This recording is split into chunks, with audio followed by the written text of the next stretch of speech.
안녕하세요, 신작가입니다. 태권도는 올림픽 정식 종목이자 전세계적인 스포츠입니다. 지난 도쿄올림픽을 통해서 태권도가 전세계 스포츠임이 확연히 드러나기도 했습니다. 그런데 이런 태권도가 중국에서 열풍이 불고 있는 의외의 일이 벌어지고 있습니다. 세계 태권도 연맹 회원 국가는 210개국입니다. 이 숫자는 206개국인 IOC 가입국보다 많고 193개국의 UN 회원국보다 많은 숫자입니다. 그리고 이 태권도의 중심은 대한민국입니다.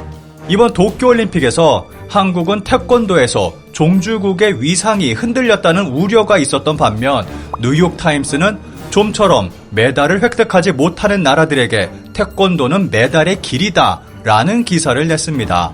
러시아, 미국, 세르비아, 우즈베키스탄, 이탈리아, 크로아티아, 태국, 도쿄올림픽에서 금메달을 획득한 나라들입니다. 러시아가 유일하게 2개를 획득했고 7개 나라가 8개의 금메달을 나눠 가졌습니다. 아시아 2개, 아메리카 1개, 유럽 5개 등 대륙도 다양합니다. 메달 전체로 범위를 넓히면 32개 메달을 21개 나라가 가져갔습니다. 이렇게 이번 도쿄올림픽은 세계화된 태권도의 모습을 그대로 보여줬습니다. 태권도가 세계화된 이유 중 하나는 특별한 장비가 필요 없는 등 진입 장벽이 낮은 것을 들 수 있습니다. 그리고 남녀노소, 자유로운 분위기에서 즐길 수 있는 스포츠라는 것도 장점으로 들 수 있습니다. 특히 어린아이들이 배우기 가장 좋은 스포츠가 태권도라고 생각합니다. 이런 태권도의 특성은 한국의 정서와 문화가 만나 전 세계 부모님들을 감동시키고 있습니다. 미국 어린이가 부모님에게 절을 하는 모습입니다. 이 모습에 놀라움을 금치 못하는 한국인들이 많습니다. 부모님은 자식의 대견한 모습에 끝내 울음을 터뜨리고 맙니다. 행사에 참석한 많은 미국 부모님들이 감동의 눈물을 흘립니다. 이 모습들은 미국 태권도장에서 벌어진 일입니다. 놀랍게도 한국 전통 사상인 춤, 효, 예가 미국에서도 통한 것입니다. 게다가 한국식 보육 시스템도 동일하게 적용돼서 큰 인기를 모으고 있습니다. 이런 모습을 보면 동서양을 막론하고 부모의 마음은 똑같은 것 같습니다. 예를 중시하는 한국의 태권도 교육은 미국에서도 통했고 크게 인기를 끌고 있습니다. 아이들이 90도로 인사하는 모습은 미국인들에게 놀라운 모습이라고 합니다. 코로나 시국에도 태권도장의 인기는 꾸준합니다. 어느 도장의 관장님은 태권도장에서 모든 것을 할 수 있게 전문 선생님을 모시고 수학, 미술, 코딩, 글쓰기까지 하는 종합 커리큘럼을 구성했더니 미국 부모님들의 뜨거운 반응이 이어졌다고 합니다.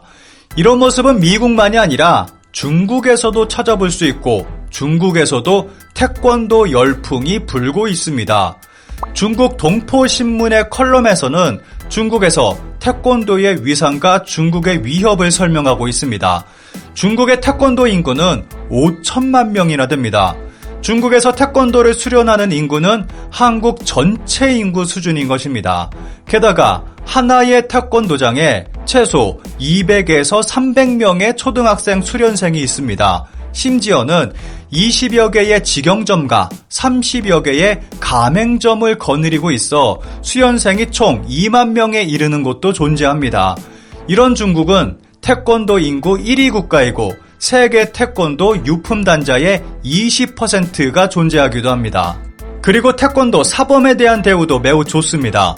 하루 1시간 반에서 2시간, 일주일에 3번 정도 수련해 관장의 숙련도에 따라 하나 약 35만원부터 52만원까지 고비용의 수련비를 받고 있습니다. 중국에서 태권도 시장의 규모도 급성장하고 있습니다. 2021년 중국의 태권도 시장 규모는 6천억 위안, 하나 약 113조 원이 넘을 정도로 엄청납니다. 중국의 태권도는 규모만이 아니라 성과 면에서도 놀라운 모습을 보여주고 있습니다. 영국 맨체스터에서 열린 2019 세계 태권도 연맹 세계 선수권 대회에서 중국의 남자 대표팀은 금메달 1개, 동메달 1개를 획득해 3위에 올랐고 여자 대표팀은 금메달 1개, 은메달 3개를 획득해 2위를 차지했습니다. 중국에서 이렇게 태권도 붐이 일고 있는 데는 이유가 있습니다. 중국 건국 당시 5억 명이던 인구가 1964년 7억 명, 1974년 9억 명으로 폭발적으로 늘어나자 덩샤오핑은 경제개혁의 일환으로 2010년까지 인구를 14억 명으로 유지한다는 한자녀 정책을 도입했습니다. 이 정책으로 실제로 중국의 인구 증가는 현저하게 느려졌습니다. 정책 실시 전과 비교하면 지난 35년간 한자녀 정책은 약 4억 명 이상의 인구를 억제하는 데 성공했다는 평가를 받고 있습니다.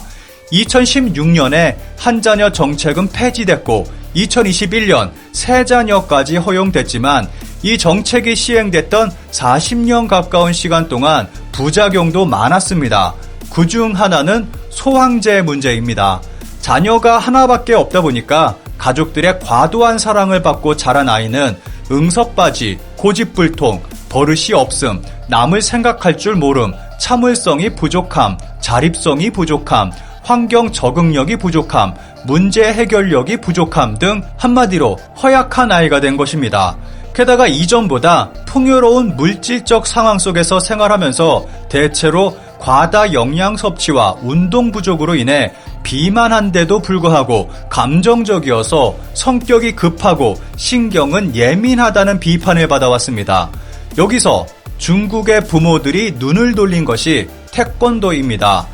태권도에서 강조하는 충효예는 신체 단련은 물론이고 가정교육과 사회성을 기르는 중요한 가치로 급부상하게 된 것입니다.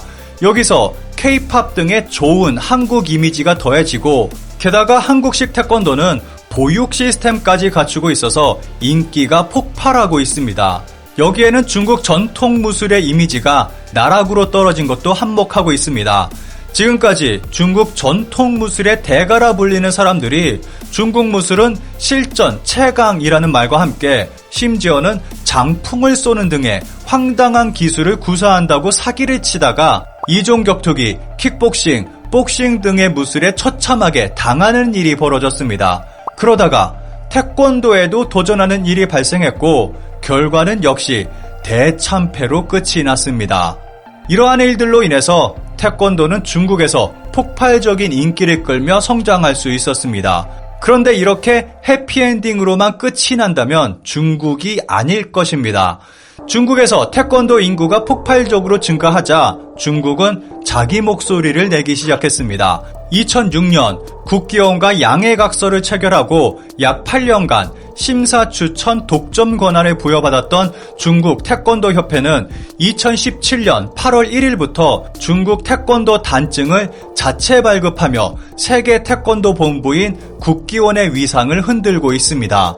아직 중국 태권도 협회 공식 사이트에 국기원을 협력기관으로 명시하고 있지만 이미 사범들에 대한 자체 연수 교육 및 연수용 교재 제작을 통해 태권도를 중국화하는 과정이 시작됐습니다. 특히 심사를 받을 때 차렷, 경례를 한국어가 아닌 중국어로 사용하도록 해 태권도의 정통성과 역사, 무도의 가치를 훼손하고 있습니다. 게다가 최근에는 태권도는 중국 무예에서 시작됐다는 중국 원조설까지 나오고 있습니다. 이런 중국의 행동에 민감하게 반응하고 대책을 세운다면 지금의 위기는 다시 기회로 찾아오게 될 것입니다.